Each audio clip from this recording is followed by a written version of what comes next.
Hi everyone, Ezra here, and I hope you're all doing well and you're all having a good day today.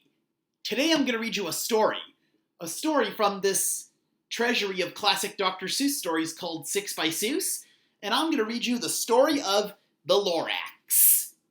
And I hope you enjoy that one. The Lorax by Dr. Seuss.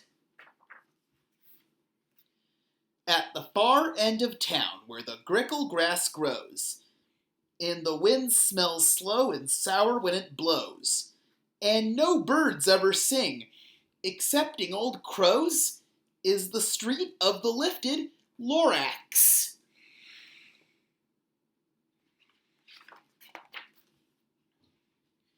And deep in the grickle grass, some people say, if you look deep enough, you can still see today where the Lorax once stood, just as long as it could, before somebody lifted the Lorax away. What was the Lorax? And why was it there? And why was it lifted and taken somewhere? From the far end of town where the grickle grass grows. The old Onceler still lives here. Ask him. He knows.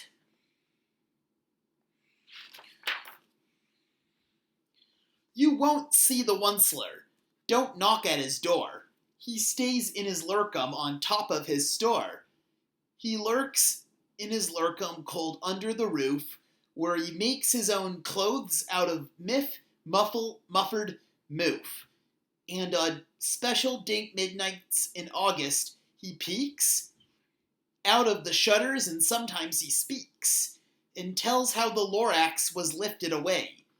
He'd tell you, perhaps, if you're willing to pay.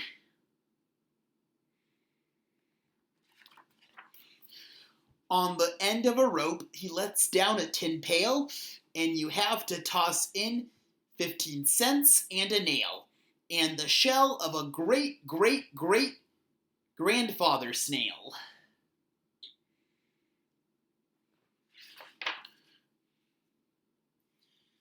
Then he pulls up the pail, makes a most careful count, to see if you've paid him the proper amount.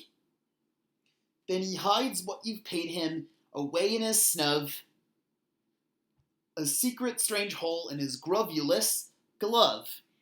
Then he grunts, I will call you by whisper my phone, for the secrets I tell are for your ears alone.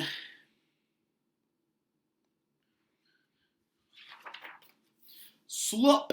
Down slops the whisper-ma-phone to your ear, and the old Onceler's whispers are not very clear, since they have to come down through a snurgly hose, and he sounds as if he had smallish bees up his nose.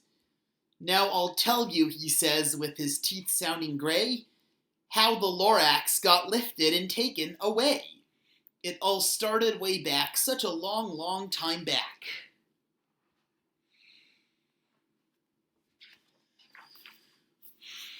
Way back in the days when the grass was still green, and the pond was still wet, and the clouds were still clean, and the song of the swomy swans rang out in space.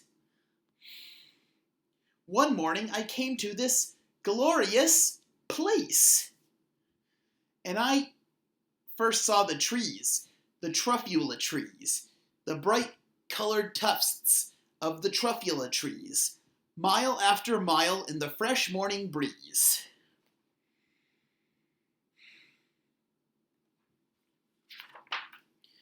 And under the trees I saw brown barbaloots, frisking about in their barbaloot suits, as they played in the shade and ate truffula fruits. From the ripulous pond came the comfortable sound of the humming fish humming while splashing around.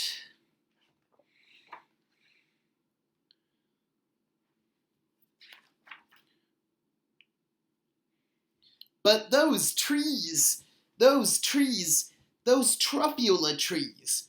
All my life I've been searching for trees such as these. The touch of their tufts was much softer than silk, and they had the sweet smell of fresh butterfly milk. I felt a great leaping of joy in my heart.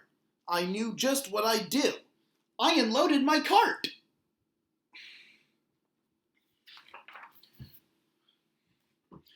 In no time at all, I had built a small shop. Then I chopped down a truffula tree with one chop, and with great skillful skill, and with great speedy speed, I took the soft tuft, and I knitted a thneed.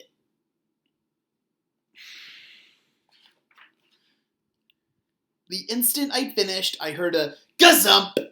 I looked. I saw something pop out of the stump of the tree I'd chopped down. It was sort of a man. Describe him? That's hard. I don't know if I can. He was shortish and oldish and brownish and mossy, and he spoke with a voice that was sharpish and bossy.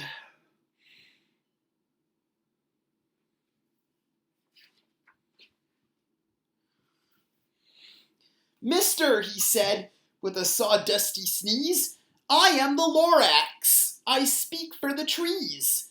I speak for the trees have no tongues, and I'm asking you, sir, at the top of my lungs. He was very upset as he shouted and puffed, What's that thing you made out of my truffula tuft? Look, Lorax, I said, there's no case for alarm. I chopped just one tree. I am doing no harm. A thneed's a fine something that all people need. It's a shirt.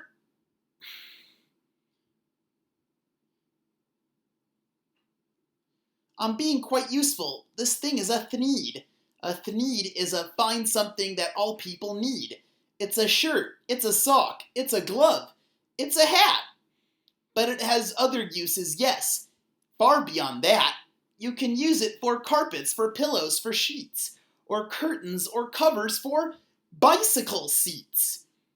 The Lorax said, Sir, you are crazy with greed. There is no one on earth who would buy that fool thneed.